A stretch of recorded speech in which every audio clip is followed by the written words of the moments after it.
네, 반갑습니다. 네, 교회가 살아있네요. 네, 진짜 찬양대 정말 반했습니다.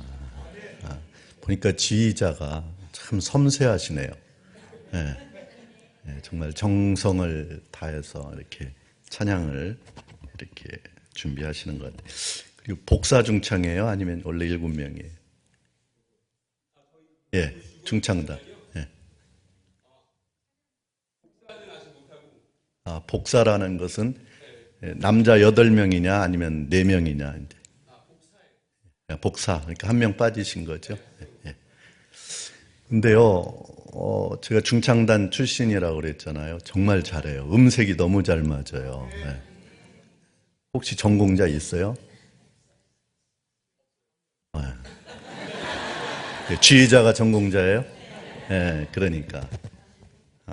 정말 어쩜 이렇게 목소리가 하나도 튀지도 않고, 우리 지휘자님 통해서 우리 남성 사중창 계속 잘 훈련하면 너무 좋을 것 같아요. 예, 너무 좋네요.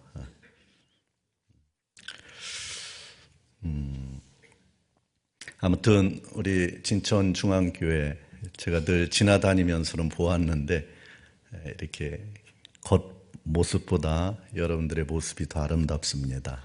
예. 살아있어요, 진짜로. 제가 오늘 편안하게 설교할 수 있을 것 같습니다. 예.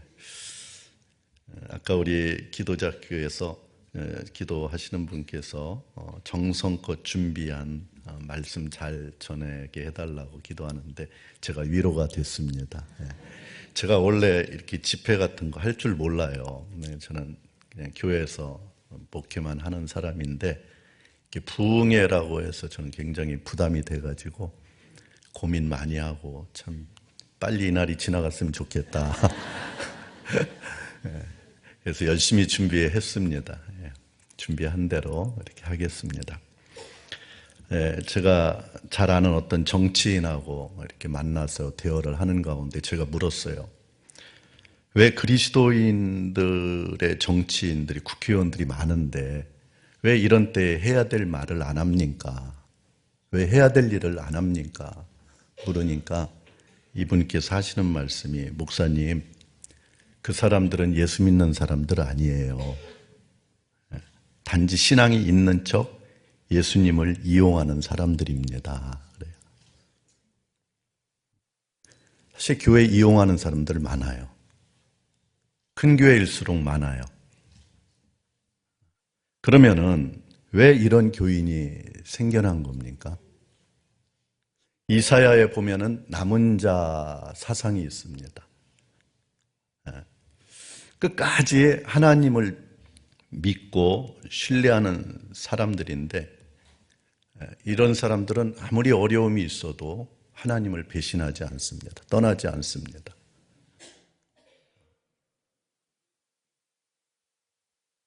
하나님께서 이런 남은 자들을 하나님께서 이제 축복을 하시게 되는데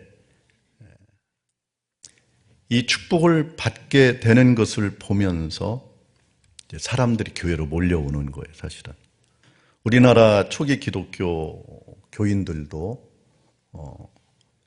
이런 예수님을 믿고 사실 세상을 이기는 그런 삶을 살았던 것이 우리 초기 기독교인들입니다. 가난도 이겼고 죄도 이겼고 또 자기가 못 배운 것도 이겼고 뭐 아픈 것도 다 믿음으로 이겼고 뭐 일제 친사참배 그 압박도 이겼고 또 전쟁 때 공산주의도 이겼고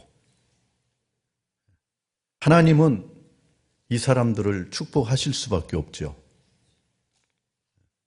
그래서 자녀도 축복을 많이 받았고 그래서 우리 기독교인들의 자녀들이 정치나 경제나 모든 각계 분야에서 아주 주도적인 그런 성공적인 일들을 해냈습니다. 이거를 보고 사람들이 교회 나가면 복을 받는다. 이제 이렇게 인식이 된 거죠. 그래서 1970년대, 80년대만 해도 천막만 쳐도 그야말로 뭐 금방금방 미어 터졌습니다. 그런데 이 사람들이 예수를 믿는 것을 흉내만 내는 사람들이 많았던 거예요. 이 사람들의 특징은요, 말씀도 모르거니와 말씀을 따라 살지를 않아요. 그냥 교회만 다니는 거죠. 그래서 이 사람들로 인해서 교회가 욕을 먹고 있습니다. 이 사람들은 복을 받는다라는 그 하나만 가지고 교회에 나왔고, 말씀은 전혀 모르고 말씀 따라 살지 아니하고, 그래서 이 사람들은 주일날이고 예배는 드리지만은 세상에 나가면 세상 사람들과 똑같아요. 똑같이 거짓말하고 나쁜 짓 다 하고 다니고 다를 것이 없습니다. 그로 인해서 교회 명성이 떨어졌습니다. 사람들이 교회를 손가락질합니다. 그리고 젊은 사람들은 교회에 이제 나오지 않습니다. 부끄럽습니다. 이것이 오늘 우리가 만난 현실입니다. 그러나 오늘도 이런 가운데서 진짜 예수를 믿는 사람들이 있어요. 남은 자들이 있어요. 교회 안 떠납니다. 아무리 세상의 교회를 손가락질해도 나는 내 믿음 지키고 교회 지키고 신앙 지키고 자녀들 믿음으로 다 키워냅니다. 남은 자들이에요. 그야말로. 그러면 이 사람들을 또 이제 하나님은 축복하실 거예요. 지금은 많이 지금 교회가 약해지고 세상에서 큰 영향력이 없지만은 결국 남은 자들은 이 어려운 시기에 계속 교회를 지켜나가고 신앙을 지켜나가는 가운데서 또 하나님이 축복을 하십니다. 그러면 이 다음에 또 그 사람들을 보면서 교회로 또 사람들은 또 몰려올 겁니다.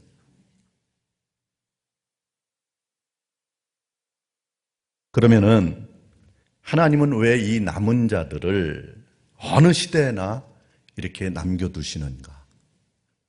그러니까 저나 여러분이나 남은 자가 될 수가 있는데 그건 내가 하는 거 아니에요. 하나님이 남겨두시니까 남은 자로 살아가는 거예요. 신앙 지키는 거예요. 그러면 하나님께서 왜 이렇게 남겨두시는가 하는 것입니다. 그것이 오늘 우리가 예수를 믿는 이유예요. 그것이 오늘 내가 그리고 우리가 살아야 될 삶이에요. 그리고 더 얘기하자면 그것이 바로 하나님이 교회를 세우신 뜻이기도 해요.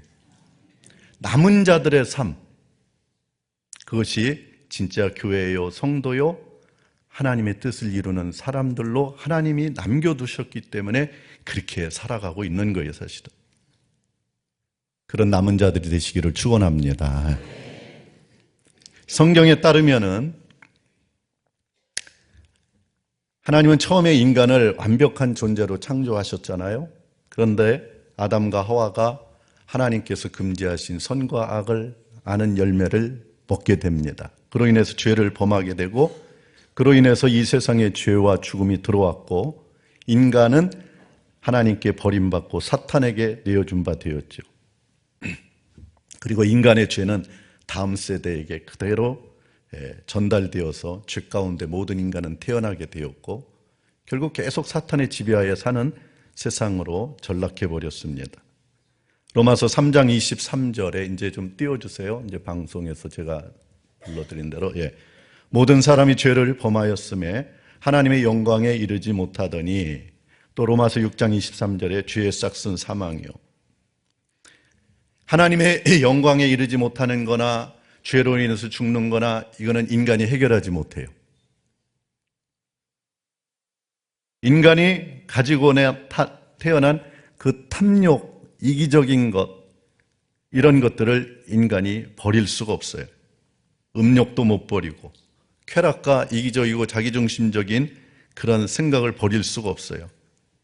그 결과 이 세상은 어떤 마약과 같은 중독성이 강한 온갖 것들에 사로잡혀 지금도 살아가고 있어요. 전쟁이 끊이지를 않아요. 환경 파괴는 말할 것도 없고 부익부 빈익빈 현상이 점점 심해져 가요. 권력이 남용되어서 국민을 위한 권력이 아니라 성경의 권력이 아니라 자기 자존심을 지키는 권력으로 전락해버리고 말았어요. 이런 세상, 이것이 죄가 지금 지배하고 있는 세상인데 사람들이 이런 세상에서 죽도록 고생하다가 결국 이 세상을 끝나게 되면 영원히 또 지옥으로 가는 거예요. 그러니까 태어나서 죽어서 죽음 이후까지 이건 완전히 비참한 삶이에요. 하나님은 이런 세상을 사랑하셔서 세상을 구원하기 위한 하나의 구원의 프로젝트를 하나님께서 시작하시게 됩니다. 그냥 놔둘 수가 없었어요. 그게 하나님의 나라를 세우겠다라고 하는 하나님의 계획이었습니다.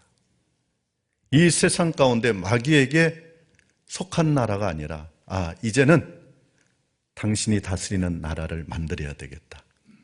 이런 프로젝트를 이제 계획을 가지고 시작을 하게 되는데 그게 아브라함을 부름으로부터 시작을 합니다.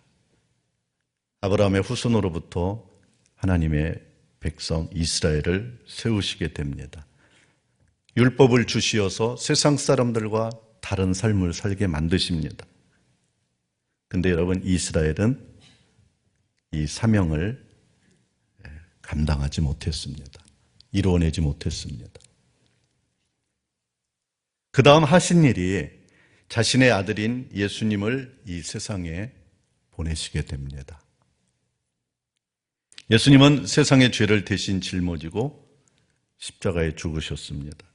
요한복음 3장 16절에 하나님이 세상을 이처럼 사랑하사 독생자를 주셨으니 이는 그를 믿는 자마다 멸망하지 않고 영생을 얻게 하려 하심이라. 그러니까 이 세상 가운데 살게 하지 아니하시고 하나님과 함께하는 삶으로 옮기셨다 이 말이에요. 예수를 보내주심으로 인해서. 마태복음 1장 21절에는 아들을 낳으리니 이름을 예수라 하라. 이는 그가 자기 백성을 그들의 죄에서 구원할 자이심이라 하니라. 그래서 그러니까 이 세상의 죄 가운데서 마귀의 권세에서 구원하시기 위해서 예수 그리스도를 보내셨다 이 말씀입니다. 저는 이 요한복음 3장 16절을 늘 읽을 때마다 잊혀지지 않는 영화의 한 장면이 생각이 납니다. 워낙 유명했던 영화라 여러분도 기억을 하실 터인데 공공의 적입니다. 그 돈 많아하는 이 아주 페류나가 돈 때문에 자기 아버지 어머니를 아주 무참히 살해합니다. 끔찍하죠. 화장실에서 피 묻은 칼을 닦고 있는 이 아들의 잔인한 모습 뒤에 어머니가 겨우 숨을 헐떡거리면서 가까스로 무엇인가를 막 찾습니다. 그리고 삼킵니다. 그는 아들의 손톱이었습니다. 그러니까 살인을 저지르는 중에 떨어져 나가는 그 손톱이 이 살인자의 증거가 될까 봐 그걸 어머니가 삼킨 거예요. 그는 공공의 적입니다. 그야말로. 그러나 어머니에게는 그런 공공의 적, 누구가 보아도 이거는 살인자인데 그 어머니에게 있어서는 살인자가 아니에요. 여전히 자기가 사랑하는 아들이고 자기가 구원해야 될 아들입니다.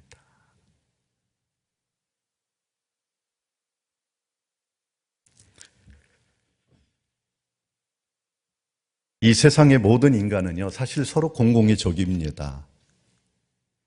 누구에게 좋은 이웃으로 사는 사람이 없습니다. 서로 피해를 주는 그런 인간관계뿐이죠.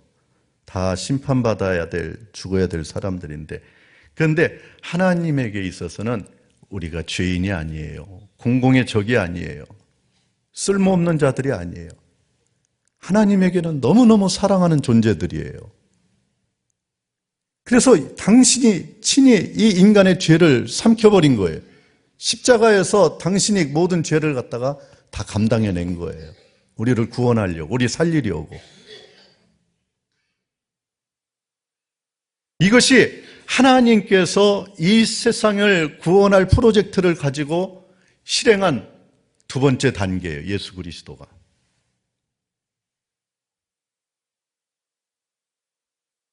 예수 그리스도는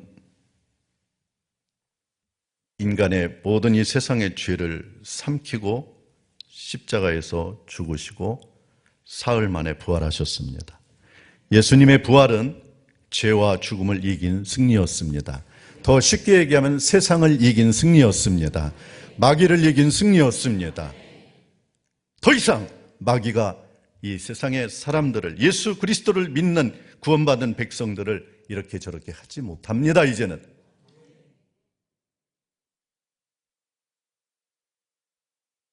그래서 이 예수님을 믿는 사람들에게는 죄가 해결되고 죽음을 이기는 영생의 선물, 이 땅에서 하나님과 함께 살아가는 승리의 삶을 살게 된 줄 믿습니다. 사도 바울은 이것을 이렇게 고백합니다. 고린도전서 15장 3절로 4절에 내가 받은 것을 먼저 너희에게 전하였노니 이는 성경대로 그리스도께서 우리를 위하여 죽으시고 장사 지낸 바 되셨다가 성경대로 사흘 만에 다시 살아나사, 요한복음 11장 25절에 예수께서 이르시되 나는 부활이요 생명이 나를 믿는 자는 죽어도 살겠고, 여러분 죽음에 대한 두려움이 이제는 완전히 해결된 줄 믿습니다. 예수를 믿음으로. 그리고 또 26절에 무릇 살아서 나를 믿는 자는 영원히 죽지 아니하리니 이것을 내가 믿느냐. 그러니까 이 땅에서 예수를 믿고 하나님과 함께 살아가는 사람은 이 땅에서도 승리의 삶을 살고 죽어서도 다시 사는 승리의 삶을 사는 것이죠. 그래서 더 이상 지금까지 살아온 삶은 더 이상 살지 않는 게 그게 예수 믿는 사람들이에요. 그리고요, 이렇게 예수님은 부활하신 후에 당신을 믿고 구원받은 사람들, 이 세상으로부터 다른 세계로 옮김받은 사람들에게 하나의 사명을 주셨습니다. 이제 그것이 우리가 예수를 믿는 가운데 살아야 될 삶인데, 마태복음 28장 18절로 20절 우리 다 같이 한번 같이 읽어주시면 감사하겠습니다. 시작. 예수께서, 안 나오네요. 마태복음 28장 18절부터 시작.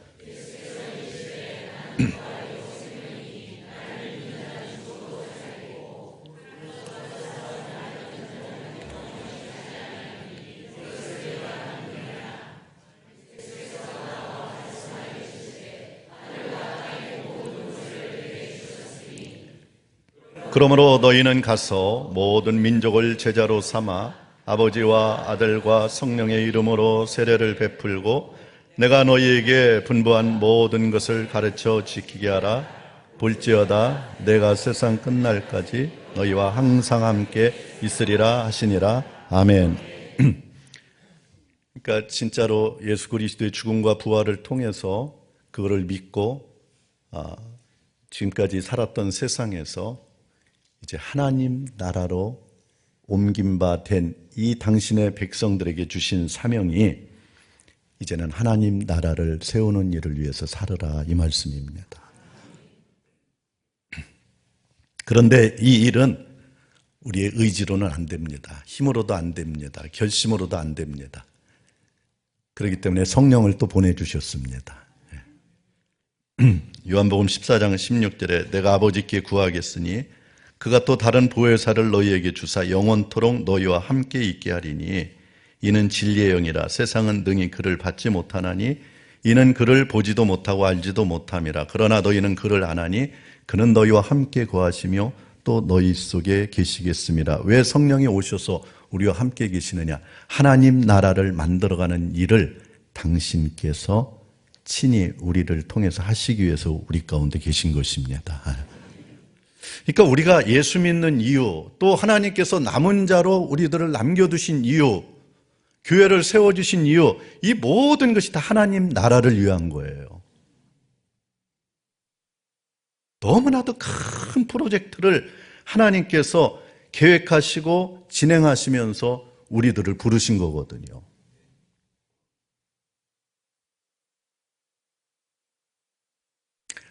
그래서 성령은 지금도 우리 안에서 일을 하고 계시는데, 빌립보서 2장 13절에 너희 안에서 행하시는 이는 하나님이시니 자기의 기쁘신 뜻을 위하여, 즉 하나님 나라를 세우는 일을 위하여 너희에게 소원을 두고 행하게 하신다 그랬습니다. 그러니까 하나님의 뜻, 하나님의 소원은 하나님 나라예요. 이 땅의 세상 나라에서 당신이 예수를 통해서 하나님 나라를 만드시고 우리를 글로 옮기시는 그런 일들을 끊임없이 지금 교회를 통해서 하고 계시는 것입니다. 그렇다면은 여러분들은 지금 하나님 나라를 세우는 일에 그야말로 남은 자로 살아가고 있습니까? 저는 오늘 이 말씀을 준비하고 전하면서 여러분들이 예수 믿는 이유를 새롭게 우리 목사님을 통해서 늘 귀한 말씀으로 양육받고 있지만은 오늘 또 여러분들이 목사님께서 전해주신 모든 말씀들이 오늘 또 저를 통해서 아마 선명하게 정리가 될 것을 생각을 하니까 제가 사실 너무나도 행복해요, 사실은요. 하나님 나라. 예수 믿는 이유가 하나님 나라를 세우기 위해서 우리는 부름받았고 또 이 하나님 나라를 세워나가는 그 사명을 감당하기 위해서 우리들은 성령의 도우심을 지금도 계속 받아가고 있는데 그렇다면 여러분들은 그 사역을 지금 제대로 성공적으로 감당하고 있느냐 이 말이에요. 하나님은 이스라엘 백성들을 당신의 하나님 나라를 위해서 구별하셨고 율법을 주셨고 그런데 이스라엘 백성들은 세상의 탐욕을 따라서 우상을 섬기고 하나님 말씀에 순종하지 아니하다가 바벨론으로 끌려갔어요. 북이스라엘은 아예 아수르를 통해서 사라져버렸고 근데 70년 만에 바벨론에서 다시 이제 귀환을 해가지고 제일 먼저 하나님께서 성전을 지으라고 그랬어요. 근데 성전을 짓다가 중단을 하게 됩니다. 자그마치 16년 동안 중단을 합니다. 그때 하나님께서 학개 선지자를 보냅니다. 또 학개 다음에 이제 스가랴 선지자도 물론 보내고요. 그러니까 하나님 나라를 위하여 순종하고 말씀에 따라서 그 사명을 감당해야 될, 그러니까 바벨론으로 가서 다시 귀환해서 제일 먼저 하나님의 그 성전을 지으면서 하나님을 경외하고 이제는 하나님을 떠나면 우리는 죽는다라는 걸 깨닫고 이제는 하나님의 말씀에 순종해서 살겠다라는 그 결단이 성전 건축에서 나타나야 되는데 중단해버렸어요. 16년이 지나도 재개하지 않아요. 그래서 하나님은 학개 선지자를 보내게 되는데 학개 선지자가 와서 전한 메시지는 성전 건축을 마무리하라는 겁니다. 그러나 순종하지 않습니다. 그들은 지금 성전 건축할 시기가 아니라고 얘기합니다. 학개 오늘 1장 1절 2절 보겠습니다. 다리오 왕 제2년 여섯째 달 곧 그 달 초하루에 여호와의 말씀이 선지자 학개로 말미암아 스알디엘의 아들 유다 총독 수룹바벨과 여호사닥의 아들 대제사장 여호수아에게 임하니라. 이르시되 만군의 여호와가 이같이 말하여 이르노라. 이 백성이 말하기를 여호와의 전을 건축할 시기가 이르지 아니하였다 하느니라. 아니 하나님께서는 성전을 건축하라고 그러는데 자기네들은 아직 성전을 건축할 시기가 아니라는 거예요. 왜 아니라고 그랬느냐? 돌아와 보니까 성전을 건축하는데 이방인들이 방해를 해요. 성전을 이렇게 계속 지을 수가 없어요. 방해하고 위협을 해요. 또 경제적으로 어려워요. 자기네들이 살기가 어렵다라고 하나님의 나라를 위해서 일하는 것을 중단할 수 있는 겁니까? 근데 오늘 다 중단들 하고 살잖아요. 이스라엘 백성들이나 오늘의 교회나 다를 것이 없어요. 하나님의 나라를 위하여 하나님이 주신 말씀을 헌신자처럼 버려버리는 거예요.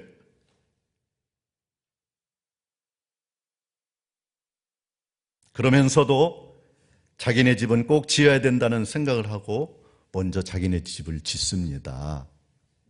그러니까 교회 일보다도 하나님 나라의 일보다도 다 자기가 먼저예요. 여러분 이스라엘의 역사를 보면서 우리의 모습을 보면 정말로 부끄럽습니다. 어쩌면 다 나를 두고 하는 얘기들이기 때문에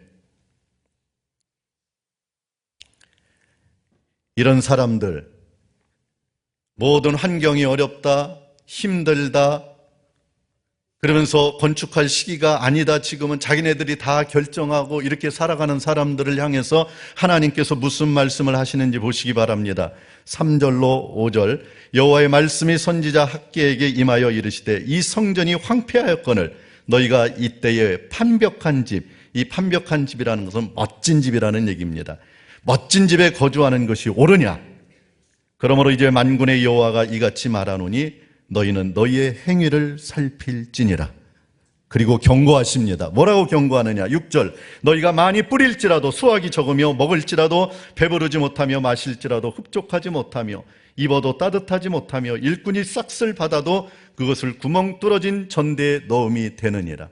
말씀대로 살지 아니하면요, 이 세상에서 우리가 하는 일마다 애쓰는 것마다 다 헛수고가 될 것이다라는 말씀입니다. 경고입니다. 그러면서 하나님은 다시 내 집부터 지으라고 말씀합니다. 이거는 하나님의 구원의 프로젝트가 이들에 의해서 중단될 수가 없는 거예요. 그래서 다시 지으라고 말씀합니다. 7절 8절에 만군의 여호와가 말하노니 너희는 자기의 행위를 살필지니라. 너희는 산에 올라가서 나무를 가져다가 성전을 건축하라. 그리하면 내가 그것으로 말미암아 기뻐하고 또 영광을 얻으리라. 여호와가 말하였느니라. 그런데 순종했습니까? 안 합니다. 그 결과가 9절 10절입니다.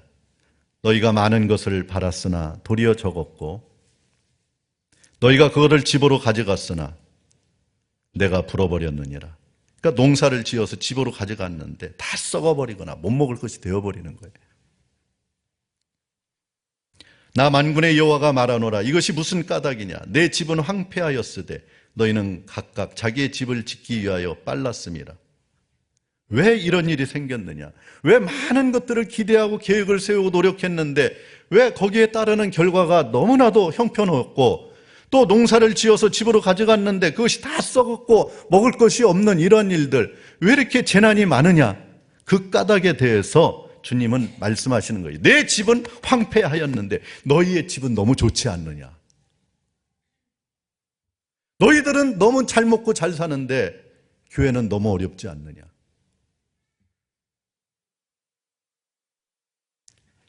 10절에 그러므로, 이제 결과입니다.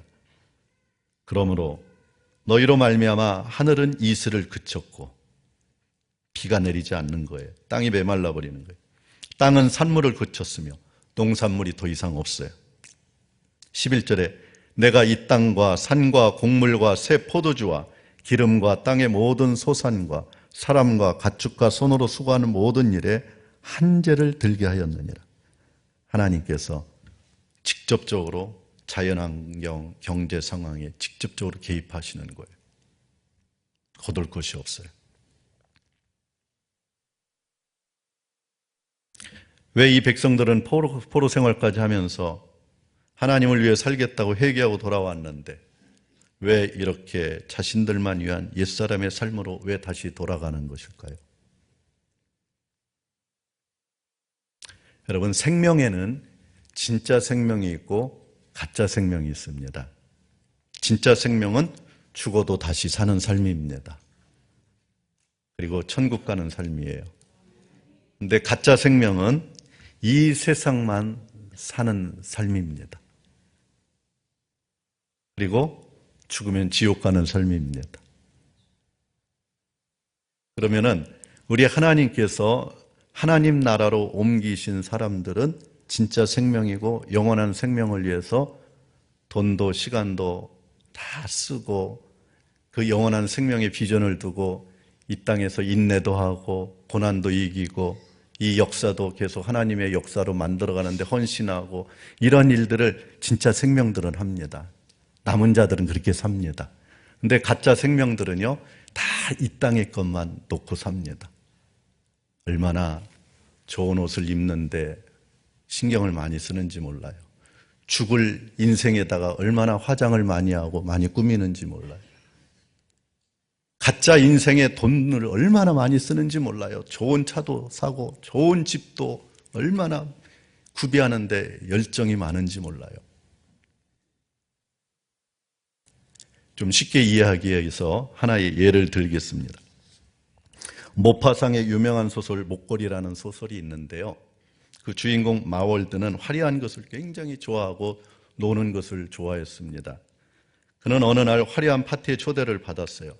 마땅한 옷이 없어서 자기가 가지고 있는 돈을 전부 이렇게 모아가지고 멋진 파티복을 사서 입었습니다. 그런데 그 다음에 보니까 너무 뭔가 초라해요. 그래서 목걸이가 있어야 되겠는데 목걸이를 살 돈이 없습니다. 그래서 친구에게 목걸이를 빌렸습니다. 그는 기분 좋게 화려한 목걸이를 하고 파티에 참여를 하고 집에 돌아왔는데 글쎄 목걸이가 없는 거예요. 친구에게 잃어버렸다고 말을 해야 되는데 너무 비싼 거라서 얘기를 할 수가 없었어요.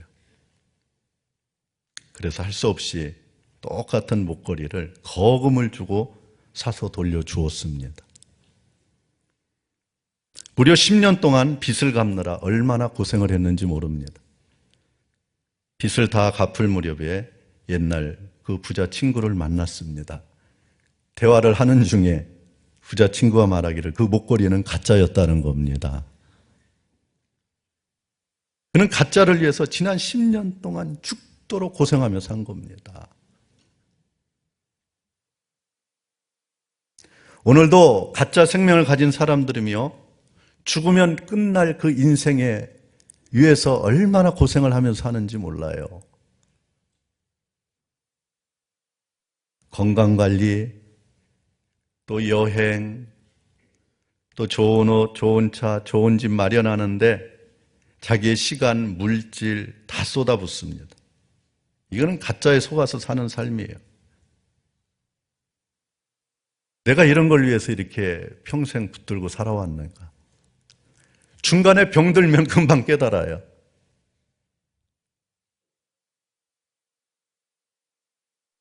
그러나 진짜 생명을 가진 사람들은요, 가짜에 속아 살지 않습니다.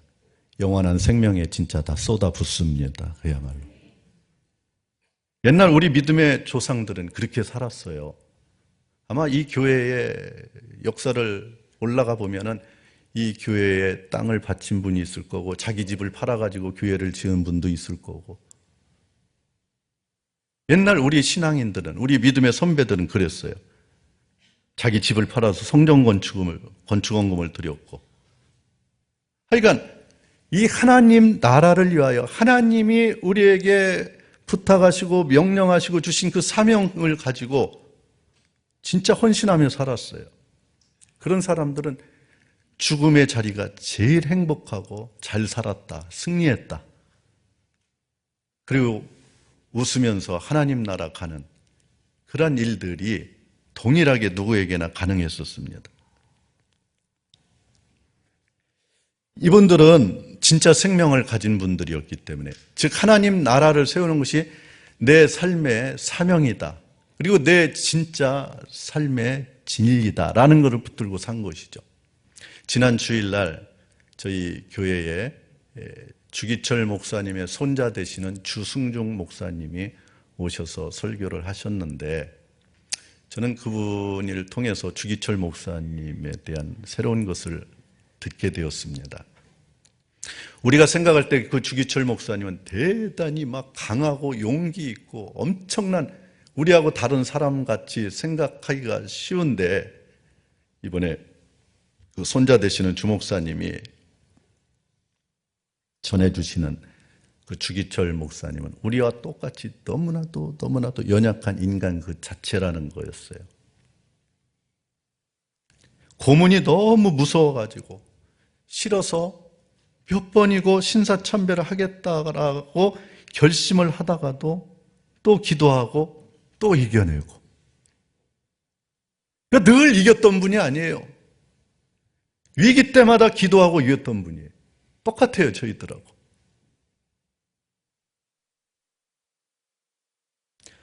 우리 한국교회가 그 당시에 점차 모든 교단들마다 다 신사참배를 총회에서 결의를 했습니다. 그래도 맨 마지막까지 남은 게 장로교단이었는데 장로교단에서 신사참배를 결의하는 그날 주기철 목사님은 감옥에 있었고 그 감옥에 예수님이 찾아오셔서 자기 이름을 3번이나 부르더래요. 뭐 진짜 예수님이 찾아와서 부르신다는 생각은 전혀 못했죠. 근데 3번째 깨닫고 뒤를 돌아다 보니까 주님이 서 계시더라는 거예요. 그리고 묻기를 너도 나를 떠나겠느냐 물으시더랍니다. 그래서 그 자리에서 아닙니다. 그 대답을 하고 매번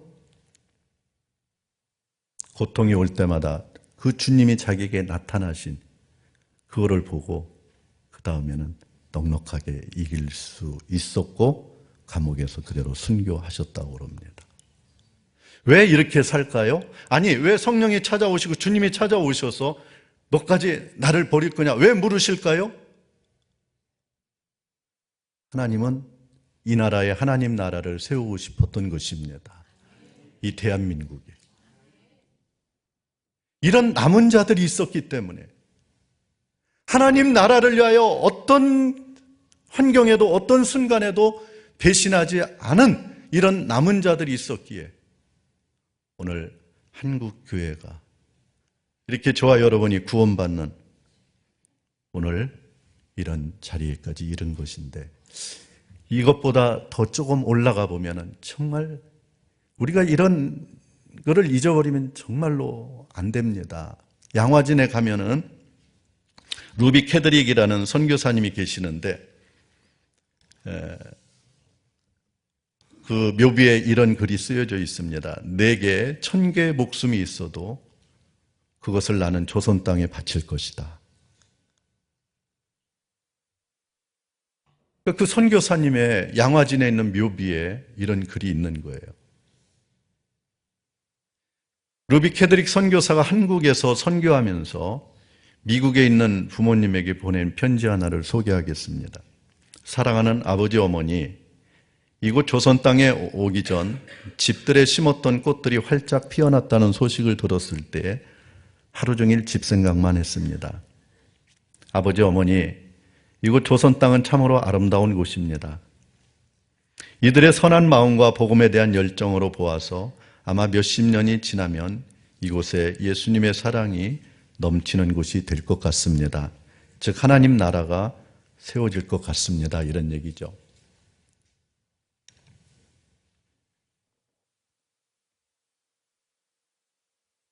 그러나 한편에서는 박해가 심해지고 있습니다. 이틀 전에는 예수님을 영접한 지 일주일도 안 되는 3-4명이 끌려가 순교를 당했습니다. 토마스 선교사와 제임스 선교사도 순교했습니다. 선교 본부에서는 철수하라는 지시가 있었지만은 대부분의 선교사들은 그들이 전도한 조선인들과 아직도 숨어서 예배를 드리고 있습니다. 그들은 모두 다 순교를 할 작정인가 봅니다. 오늘 밤은 유다한이도 고향으로 돌아가고 싶습니다. 조선은 외국인을 죽이는 나라라고 하시면서 저를 가지 못하게 말리시던 어머니의 얼굴이 자꾸 떠오릅니다. 아버지 어머니, 어쩌면 이 편지가 마지막일 수도 있습니다. 제가 이곳에 오기 전에 뒤뜰에 심었던 한 알의 씨앗으로 이제 내년이면 온 동네가 꽃으로 가득하겠지요. 그리고 또 다른 씨앗을 만들어내겠지요. 저는 이곳에서 작은 씨앗이 되기로 결심했습니다. 제가 씨앗이 되어 이곳에 묻히게 되면 조선 땅에는 많은 꽃들이 피고 그들도 여러 나라의 씨앗이 될 것입니다. 저는 이 땅에 저의 심장을 묻겠습니다. 바로 이것은 조선을 향한 열정이 아니라 조선을 향한 하나님의 사랑이라는 것을 알게 되었습니다. 아버지, 어머니 사랑합니다. 왜 이분들은 자기네 나라에서 얼마든지 편하게 잘 먹고 잘 살 수 있는데 왜 굳이 이 조선 땅에 선교사를 죽이는 땅에 와가지고 왜 이렇게 죽어가야만 했습니까? 이게 남은 자예요. 하나님이 이런 자들을 남겨두시고 사용하시는 것이죠. 그 결과가 오늘 진천중앙교회도 있게 된 줄 믿습니다. 근데 저는 이 대목이 참 눈물이 나요. 조선 땅에는 많은 꽃들이 피고 그들도 여러 나라의 씨앗이 될 것입니다. 우리나라에서 많은 선교사들이 지금 나가 있습니다.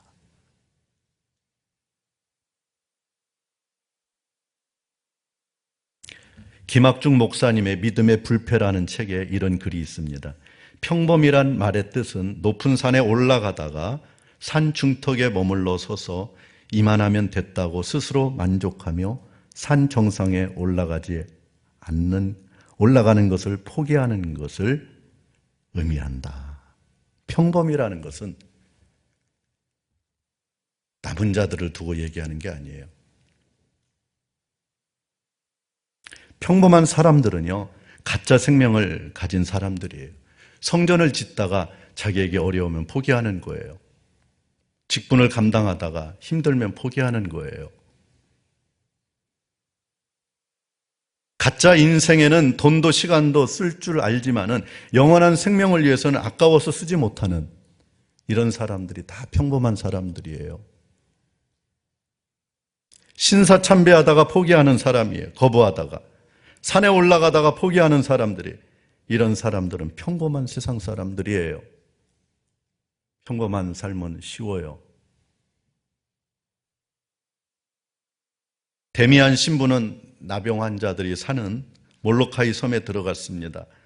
나병 환자들이 하나님의 나라 백성으로 살아가도록, 즉 하나님 나라를 세우기 위해서, 그 나환자촌에도 하나님의 나라를 세우기 위해서 들어간 거죠.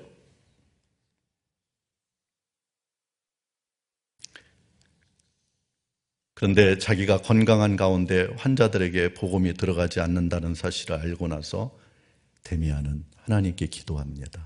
하나님, 저 나병에 걸리게 해주세요. 그리고 나병 환자가 되어서 진짜 효과적으로 복음을 전할 수 있었습니다. 평범한 사람 아닙니다. 남은 자입니다. 성령이 함께한 사람입니다. 하나님이 쓰신 사람입니다. 몰로카이 섬에 그 사람을 택하여 보냈습니다. 평범한 사람이라면, 힘들다고 중간에 나왔다라면 그 나라에는 하나님 나라가 세워지지 않았을 뿐만이 아니라 하나님은 아예 그런 사람을 보내지도 않았을 것입니다. 우리 교회 권사님 한 분을 잠깐 소개하겠습니다. 이분은 5년 전에 대장암 말기 선고를 받았습니다. 대부분의 사람들은요, 암에 걸리면 너무 두렵고, 그래서 막 안절부절하면서 자기 병을 치료하는데 매달립니다. 그런데 이분은 남은 삶을 하나님이 명하신 하나님 나라를 세우는 일에 온전히 헌신하기로 시작했습니다. 어떻게 달라졌느냐면요, 저희 교회 이제 시모 권사님들이 한 500명 되거든요. 그런데 권사회를 모이면 20명, 30명밖에 안 모입니다. 그래서 이분이 아픈 중에 권사회 회장을 하시면서 그 권사회를 위해서 모이자고 말씀을 하고 권사회 본연의 임무, 기도하는 그 사명을 감당하자고 설득을 하면서 일을 했는데, 그분이 작년에 이제 회장을 했거든요. 24년도에. 연말에 240명이 권사회로 모였습니다. 반이 모인 거예요. 이분이 찬양대장을 하는데, 찬양을, 악보를 부르는 게 너무 죄송해서 그야말로 외워서 부르자고 해서 그분이 대장으로 하는 동안 많은 곡들을 외워서 불렀어요. 뭐 찬양의 질이 다르죠.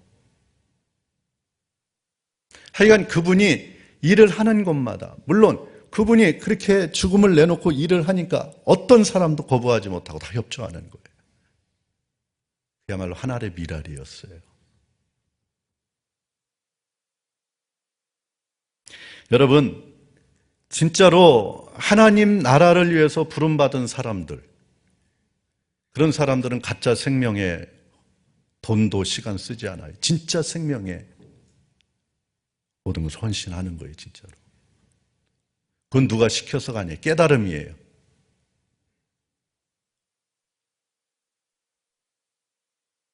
이렇게 하나님이 쓰시기 위해서 생명도 물질도 다 나를 위해서 쓰라고 할 때에 순종하고 헌신하는 사람들, 하나님께서 나머지 다 채워주신다라고 분명히 약속하셨습니다.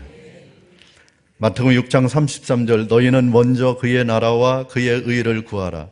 그리하면 이 모든 것을 너희에게 더하시리라. 그래서 우리 교회에 또 한 청년이 있습니다.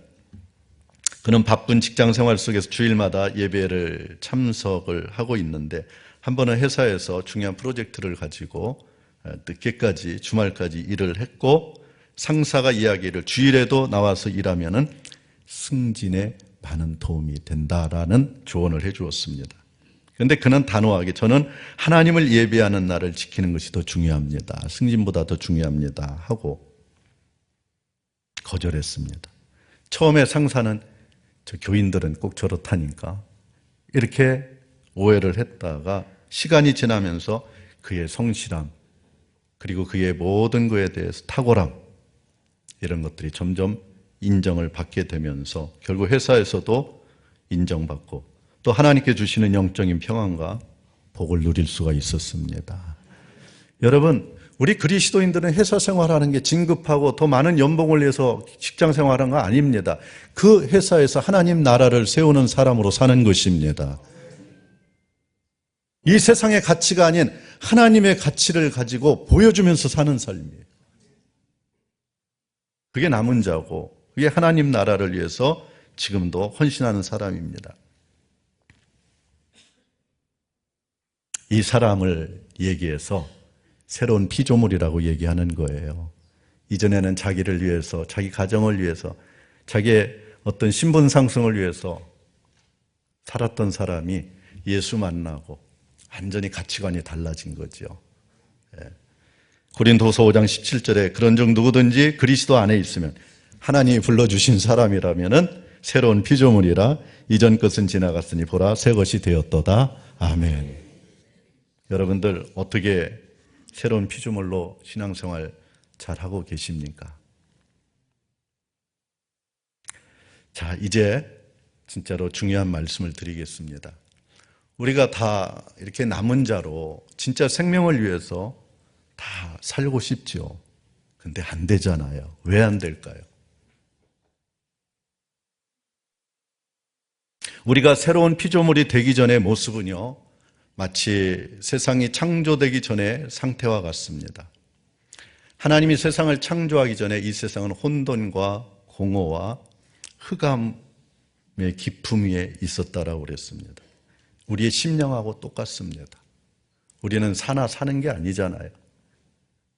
너무 모든 것들이 불확실하고 두렵고 아주 저 지하실에 가서 쾌락을 즐기려고 하는 일에 항상 마음이 끌려다니고 있고, 그리고 좀 더 좋은 것들, 좀 더 많은 것들, 이러한 것들을 늘 추구하지만 결국 공허함 속에 내가 이런 것을 위해서 이때 살아왔나 또 후회하게 되고, 그런 상태에 우리가 예수 믿기 전에 이런 세상 가운데 하나님의 말씀이 나타났습니다. 말씀이. 그러자 말씀에 따라서 무에서 유가 창조되고 질서가 잡혀가고 빛이 생기고 물과 육지가 생기고 낮과 밤이 생기고 하늘에는 새가 날아다니고 바다에는 물고기가 살기 시작했습니다. 땅 위에는 짐승들이 살기 시작했고, 오늘날로 얘기하면 기적의 연속입니다. 그 기적이 어디로부터 시작됐어요? 말씀으로부터. 여러분의 모든 내면의 질서, 삶의 질서가 말씀이 있어야만이 가능한 것입니다. 말씀이 없이 신앙생활한다? 이거는 전혀 하나님 나라를 남은 자로 쓰임 받을 수가 없습니다. 하나님이 쓰실 수가 없어요. 이런 말씀을 따라 기적이 일어나는 그 일 속에는 놀라운 비밀이 하나가 숨겨져 있습니다. 창세기 1장 2절을 한번 띄워주십시오. 네, 한번 같이 읽어보겠습니다. 시작. 하나님의 영은 수면 위에 운행하시니라. 하나님의 영, 성령이 하나님이 말씀하시는 그 자리에 운행하셨습니다. 운행이라는 것은 움직이다, 날다 이런 뜻인데, 하나님이 말씀하시면은 뒤에서 성령이 모든 일을 실행하셨다 이 말입니다. 그러니까 우리들은 쉽게 그냥 하나님이 말씀하시니까 턱 생긴 것 같지요. 그런데 성령이 그 말씀하시는 자리에서 말씀대로 일을 하신 것이에요. 자, 그래서 왜 이것이 중요하느냐? 우리가 하나님의 말씀을 깨닫게 되면은, 그리고 그 말씀을 믿게 되면은, 그리고 그 말씀을 행하게 되면은 성령이 뒤에서 다 역사하시는 줄 믿으시기 바랍니다. 그 말씀을 붙들고 기도하면은 성령이 그 기도에 응답하시는 줄 믿으시기 바랍니다. 그런데 말씀이 없이 기도하고 자기 소원만 얘기하고 자기 바람만 얘기하고, 이거는 종교생활이에요. 이거는 기복신앙이에요. 하나님이 축복을 주시는 걸 좋아하셔요. 그런데 그 축복이 내가 원하는 소원의 축복이 아니라 하나님이 약속하신 그 말씀을 가지고 기도하고 이 복을 나에게 달라고 하면은 그 기도를 성령이 실행하신다 이 말씀이에요. 그래서 여러분, 우리가 말씀을 그냥 읽어도 안 돼요. 이거는 일반적인 말씀이에요.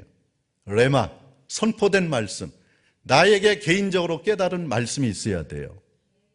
쉽게 얘기하면은 나사로를 예수님께서 무덤 앞에 가서 나오라 해가지고 살려냈잖아요. 그거는 보편적으로 그 상황에서 우리 예수님이 하나님이 하시는 일이에요. 나오라 그러니까 이제 성령이 나오게 하셨죠. 그런데 그럼 우리들도 그 말씀을 따라서 어디 무덤에 가서 무덤 파헤쳐가지고 부모님 나오세요, 이거는 안 되는 거다 이 말이에요. 그러니까 그 말씀 속에서, 이 나사로를 살린 말씀 속에서 내게 개인적으로 주시는 말씀이 깨달아지면은 그 말씀을 가지고 기도하고 그 말씀을 가지고 순종하게 되면은 성령이 뒤에서 일하십니다. 그러니까 아무 데서나 성령이 일하시는 게 아니에요. 그러니까 예수님도요, 하나님의 아들이지만은 그가 마귀의 유혹을 받을 때에 꼭 말씀을 가지고 물리쳤습니다. 기록되었으되, 꼭 말씀을 가지고 싸웠잖아요. 그리고요, 제자들도 자기네들 마음대로 일하지 않았습니다. 꼭 말씀을 근거로 일했습니다. 베드로가 그 성전 문 앞에서 구걸하던 그 사람을 구걸할 때에 어떤 말씀을 가지고 일했냐면요, 마가복음 16장 17절 18절에 믿는 자들에게는 이런 표적이 따르리니 곧 그들이 내 이름으로 귀신을 쫓아내며 새 방언을 말하며 뱀을 집어올리며 무슨 독을 마실지라도 해를 받지 아니며 병든 사람에게 손을 얹은 즉 나으리라 하시더라 그랬어요. 믿는 자들에게는 이런 표적이 따르리니. 그래서 베드로는 예수 그리스도를 믿었습니다. 그리고 나는 은과 금은 없지만은 내게 있는 것, 내가 믿는 예수의 이름으로 명하노니 일어나 걸어라 그랬어요. 예수의 이름으로 주님이 시행하시겠다라고 약속하셨기 때문에. 그러니까 여러분들도 뭐든지 말씀을 많이 읽고, 읽는 것으로 눈은 읽는데 생각은 딴 데가 있고 이런 거 말고요, 한 구절을 읽어도 내게 주시는 말씀을 깨닫고 받아들이고 그 깨달은 말씀을 가지고 기도하게 되면 성령이 역사하십니다. 그래서요, 디모데후서 3장 16절 17절에 우리가 말씀을 가지고 일을 하고 기도할 때 온전한 사역이 가능하다라고 이렇게 말씀합니다. 모든 성경은 하나님의 감동으로 된 것으로 이는 하나님의 사람으로 온전하게 하며 모든 선한 일을 행할 능력을 갖추게 하려 함이라 그랬어요. 왜 하나님께서 우리에게 말씀을 주셨느냐? 하나님의 나라에서 하나님의 사람으로서 일을 하는데 온전하게 일을 하게 하고 또 선한 일을 할 때에 능력이 있게끔 하려고 하나님께서 말씀을 주셨다 이 말이에요. 그러니까 말씀 없이 일하는 것은 온전하지 못해요. 말씀을 근거로 내가 기도하지 아니하고 행하지 아니하게 되면은 그거는 능력이 없어요. 사실은요.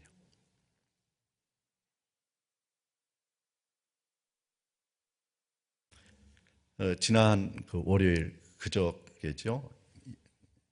국민일보에 우리 안에 샤머니즘이라는 글을 연재로 월, 화, 수, 오늘까지 이렇게 연재로 실었는데 그 기사에 26년간 무속인으로, 즉 점쟁이로, 무당으로 살던 한 사람을 소개했는데요.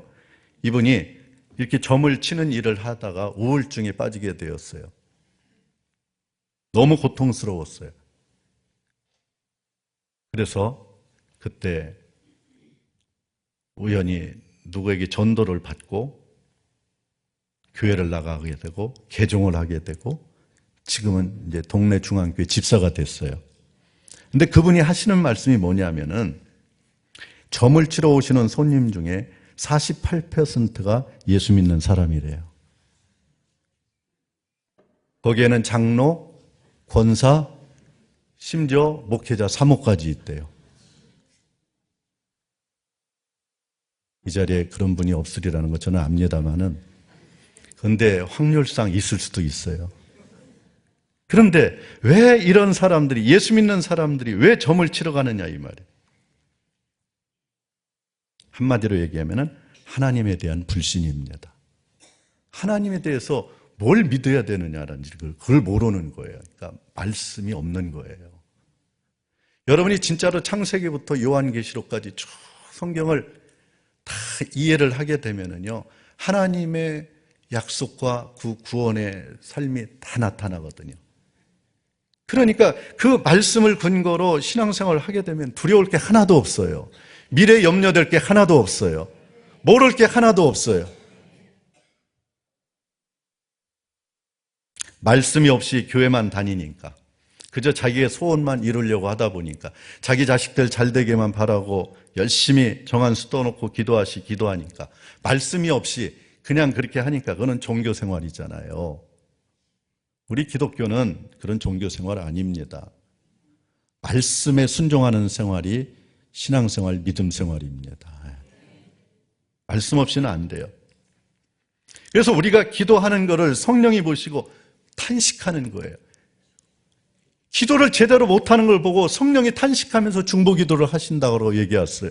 로마서 8장 26절에 이와 같이 성령도 우리의 연약함을 도우시나니 우리는 마땅히 기도할 바를 알지 못하나 오직 성령이 말할 수 없는 탄식으로 우리를 위하여 친히 간구하시느니라. 그러니까 성령이 보실 때에 우리가 기도하는 것은 말씀을 가지고 기도해야 되는데 그렇게 기도하지 아니하는 그 연약함을, 성경에 대한 무지함을 보고 성령께서 사랑하는 당신의 자녀들이 말씀을 읽고 묵상하고 말씀을 자기의 말씀으로 받아들이고 그거를 놓고 기도하게 해달라고 성령이 탄식하며 기도하는 거예요.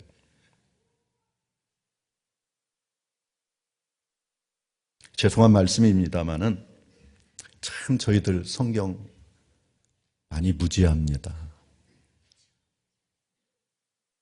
읽으면 어려우니까 안 읽습니다.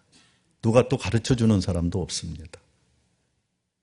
70년대, 80년대 이후는 무조건 기도만 열심히 합니다. 복 달라고. 우리 그 이전에 우리 신앙의 선배들은 그렇지 않았어요. 사경에 일주일씩, 2주일씩 온 동네가 부흥 강사 오면은 다 모여서 이렇게 성경 공부했습니다.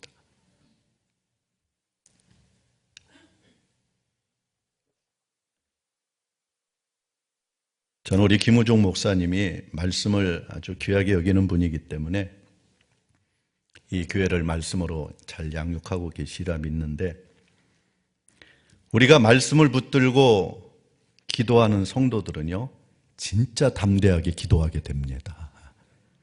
요한일서 5장 14절에 그를 향하여 우리가 가진 바 담대함이 이것이니 그의 뜻대로, 즉 말씀대로 무엇을 구하면 들으심이라. 아멘.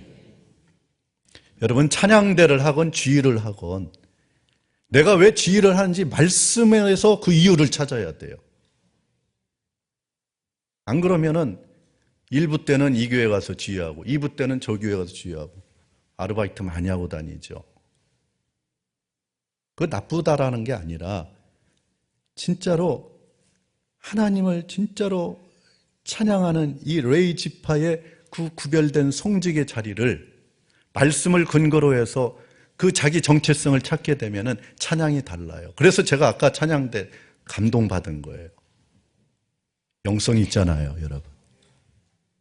찬양대가 찬양을 정성껏 준비하고 소리도 박자도 화음도 잘 맞게 되면은 성도들이 그 찬양을 이렇게 하나님께 영광을 올리는 그 찬양을 드리면서 마음이 다 열리고 옥토로 되는 거예요, 사실은요. 근데 찬양대에서 그래서 저는 우리 찬양대에게 저는 찬양대를 잘 안 쳐다봐요. 왜냐면 한 사람이라도 고개 숙이고 있으면은 제가 시험 들거든요. 근데 이 찬양대는 이 교회 얼굴이에요. 제가 옛날에 저희 딸이 이제 한동대를 다녀서 한 번은 휴가 때 그쪽 포항에 있는 큰 교회를 주일날 예배를 드리러 갔는데 목사님은 설교를 열심히 하는데 찬양대원들이 졸고 있고 고개 숙이고 있고 너무 보기가 안 좋더라고요, 진짜. 근데 찬양대원들이 정말 말씀에 집중하고 열심히 은혜 받고 하나님 말씀을 막 목마른 사슴과 같이 막 목사님 쳐다보면서 아멘, 아멘 하면서 말씀을 받아들일 때에 성도들이 그 집중하고 그 사모하는 게 영향을 미치는 거예요, 사실은요. 우리 찬양대 앞으로 더 열심히 해주실 걸 우리 박수로 한번 응원하십시오.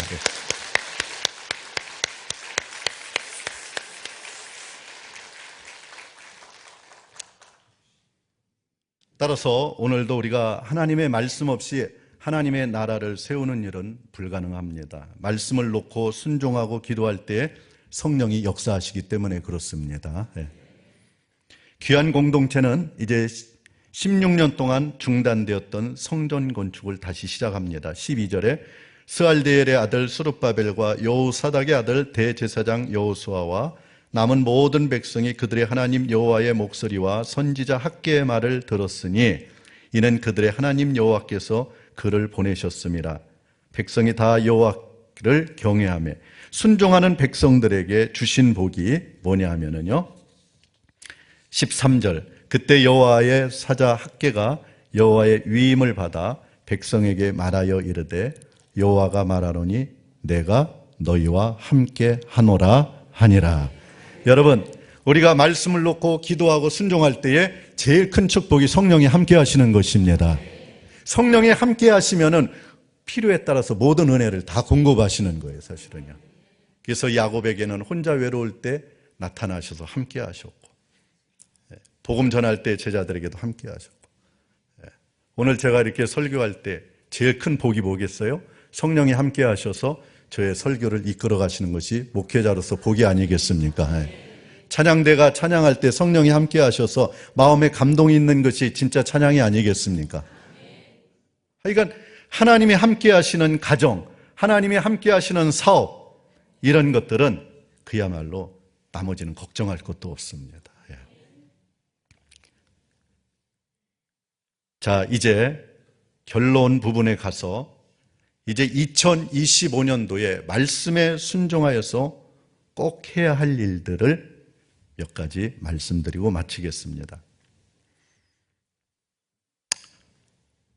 오늘 말씀을 근거로 해서 성전 건축하라는 그 말씀, 중간에 어떤 어려움이 있어도 포기하지 말고 계속 하라는 그 말씀을 근거로 해서 저는 꼭 올해 여러분들이 해야 될 첫 번째 과제는 뭐냐면은 여러분의 자녀들의 마음에 성전을 먼저 건축해 주시기 바랍니다. 이 부분이 우리나라 초대교회 때는 성공했어요. 요즘 가정에서는 이루어지지 않는 부분입니다. 옛날에는 예배가 공부보다 우선이었어요. 저도 마찬가지였어요. 학원보다 교회가 먼저였습니다. 그렇게 해서 우리 믿음의 조상들, 어머니들은 저희들에게 어릴 때 마음의 성전을 먼저 지어주셨어요. 그런데 요즘 부모들은 세상의 우상을 먼저 지어주고 있어요. 예배보다 학원이 먼저예요. 그리고 신앙생활은 커서 하면 된다고 하면서 주일날 교회 나가는 거, 안식일 지키고 이런 거에 대해서 크게 대수롭지 여기지 않게 하고 있어요. 우리 예수님은 요셉과 마리아가 어릴 때부터 예수님에게 마음의 성전을 진짜로 잘 지어주었어요. 8일 만에 말씀대로 할례를 행하고 또 정결 예식을 하러 성전에 올라가고 절기 때마다 또 예루살렘 성전에 올라가고 그랬을 때 그 중간 보고를 이렇게 합니다. 누가복음 2장 40절에 아기가 자라며 강하여지고 지혜가 충만하며 하나님의 은혜가 그의 위에 있더라. 그래서 여러분들 자녀들이 건강하게 자라고 지혜롭게 모든 일을 잘 해내고 하나님이 늘 함께 하셔서 그를 보호하시고 지키시고 인도하시는 그것보다 더 큰 복이 어디 있습니까? 근데 하나님의 말씀을 무시하니까 이런 우리 자녀들의 마음의 성전을 지어주는 것을 우습게 여기는 거예요. 그리고 여러분 2025년도에는 가정에 꼭 성전을 지으시기 바랍니다. 제가 독일에서 한 6년 동안 목회를 했는데 그 이민교회의 자녀들은 하나같이 자녀들이 교회를 나오지 않습니다. 낮에 교회 가서 교회에서 있었던 일 그거 가지고 교회 와서 아이들이 듣는데 목사님 욕해요, 장로님들 욕해요. 그러니까 이 아이들이 교회 어른들을 존중할 줄을 몰라요. 교회 우습게 여겨요.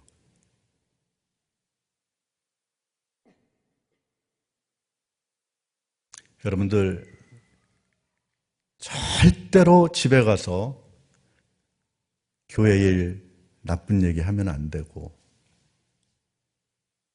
아이들이 들어서는 안 되는 이야기해서는 안 돼요. 그거는 아이들의 그 마음에 진짜 비참하게 지어지던 성전도 허무는 거예요. 그 한마디를 들을 때.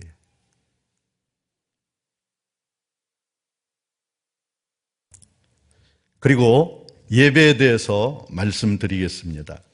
모세와 바로가 싸울 때의 10가지 재앙 중에 8위 재앙을 당하고 나서 예배를 허락하는데 이 마귀가 바로가 예배는 허락하는데 가서 대충 예배를 드리라 그렇게 얘기합니다. 출애굽기 8장 25절에 바로가 모세와 아론을 불러 이르되 너희는 가서 이 땅에서 너희 하나님께 제사를 드리라. 이 땅에서 너희 하나님께 제사를 드리라. 왜 꼭 광야에 가서 예배를 드려야 되느냐? 그냥 여기서 드려라. 그런데 모세가 뭐라고 대답하느냐면요. 8장 27절에 우리가 사흘길쯤 광야로 들어가서 우리 하나님 여호와께 제사를 드리되 우리에게 명령하시는 대로 하려 하나이다 그랬어요. 즉 내 생각대로 대강 예배 드리는 것이 아니라 말씀대로 예배를 드리겠습니다 하는 대답이에요. 여러분 지금도 마귀는요 우리를 대강 예배 드리게 합니다. 여러분 2025년도에 하나님이 말씀하신 대로 예배를 드리시기를 축원합니다. 잘 드리셔야 됩니다. 내 마음대로 드리면 안 됩니다. 그리고 우리의 자녀들이 예배를 드리지 않는 일, 아까도 말씀드렸지만 이거는 절대로 없어야 됩니다. 마귀는 반드시 자녀들이 예배 잘 드리는 것을 엄청나게 이거 방해합니다. 예배는 어른들만 드리면 된다라고 그렇게 이야기합니다. 출애굽기 10장 10절에 바로가 그들에게 이르되 내가 너희와 너희 어린 아이들을 보내면 여호와가 너희와 함께함과 같으니라. 보라 그것이 너희에게 나쁜 것이니라. 그렇게 하지 말고 너희 장정만 가서 여호와를 섬기라. 이것이 너희가 구하는 바니라. 이에 그들이 바로 앞에서 쫓겨나니라. 이런 마귀에게 속아서요 지금 30, 40 자녀들이 이렇게 가난한 교인들이 많이 된 겁니다. 우리 부모 세대들이 자기네들만 예배드리고 너희들은 공부해라. 대학 붙은 다음에 교회 나가라. 예배 못 드리게 해서 지금 3040 자녀들이 자기네들도 안 나오고 자기 자녀들도 신앙생활을 하는데 적극적으로 하지 않아요. 근데 저는 물론 남은 자들은 있어요. 3040 가운데도 열심히 신앙생활하는 자녀들이 있어요.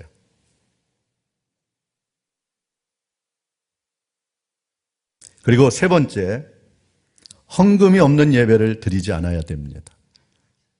출애굽기 10장 24절에 바로가 모세를 불러 이르되 너희는 가서 여호와를 섬기되 너희의 양과 소는 머물러 두고 너희 어린 것들은 너희와 함께 갈지니라. 마귀는 오늘도 예물 없이 예배를 드리게 합니다. 점점 하나님 앞에 드리는 것을 계산합니다. 인색합니다. 어릴 때부터 우리 자녀들에게 11조 하는 것을 꼭 보여주면서 하십시오. 저희 딸은 지금 38살인데 얼마나 예쁘게 11조 생활을 하는지 몰라요. 엄마가 하는 그대로 합니다.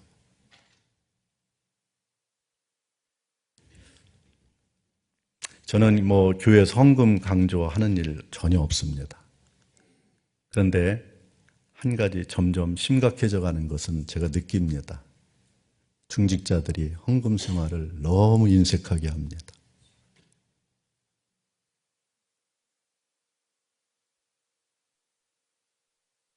출애굽기 10장 25절에 모세가 이르되 왕이라도 우리 하나님 여호와께 드릴 제사와 번제물을 우리에게 주어야 하겠고, 왕이라도 제물 가지고 하나님 앞에 예배 드려야 된다 이 말이에요. 26절에 우리의 가축도 우리와 함께 가고 한 마리도 남길 수 없으니 이는 우리가 그 중에서 가져다가 우리 하나님 여호와를 섬길 것이며 또 우리가 거기에 이르기까지 어떤 것으로 여호와를 섬길지 알지 못함이니라.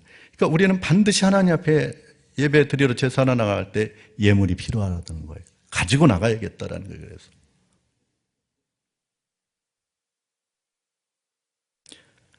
이제 2025년도뿐만이 아니라 우리의 남은 삶이 어떻게 살아야 되느냐, 우리의 자녀들은 어떻게 키워내야 되느냐, 너무너무 분명합니다. 말씀. 진짜 저 박춘수 목사라는 사람을 통해서 하나만 남으면 됩니다. 신앙생활은 이제 말씀을 가지고 해야 된다라는 거예요. 말씀 없이 기도하고 말씀 없이 헌신, 봉사하는 거, 이거 나중에 다 시험 듭니다. 마귀가 다 이용합니다. 그러나 말씀을 가지고 기도하고 말씀을 가지고 헌신하면은 절대로 흔들리지 않습니다. 그래서 이 말씀을 신명기에서도 순종하면 복을 받고 순종 안 하면은 저주를 받는다 하는데 단순한 이원론적으로 생각을 하면 안 됩니다. 왜 하나님께서 이렇게 말씀을 중요하게 여기시는가에 대한 하나님의 의도를 아셔야 됩니다. 하나님께서 하나님의 나라를 세우시기 위한 거예요. 이 세상 나라를 하나님 나라로 바꾸시기 위해서 모든 가이드를, 인도함을 다 말씀으로 하시는 거예요. 말씀으로. 말씀에 순종해야만이 하나님 나라가 세워지기 때문에 그래요.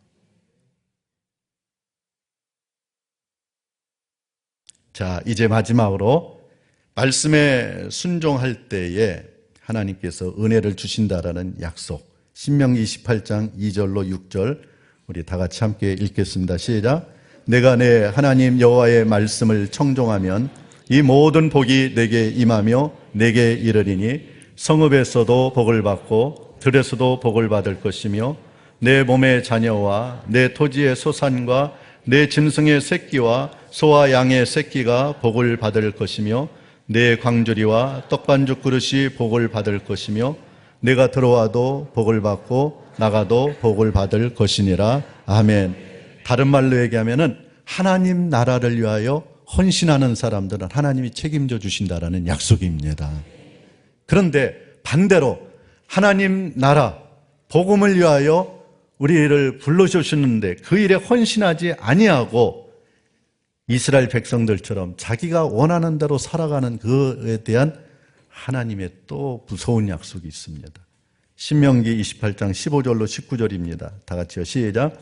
내가 만일 내 하나님 여호와의 말씀을 순종하지 아니하며 내가 오늘 내게 명령하는 그의 모든 명령과 규례를 지켜 행하지 아니하면 이 모든 저주가 내게 임하며 내게 이를 것이니 내가 성읍에서도 저주를 받으며 들에서도 저주를 받을 것이요 또 내 광주리와 떡반죽 그릇이 저주를 받을 것이요 내 몸의 소생과 내 토지의 소산과 내 소와 양의 새끼가 저주를 받을 것이며 내가 들어와도 저주를 받고 나가도 저주를 받으리라. 아멘.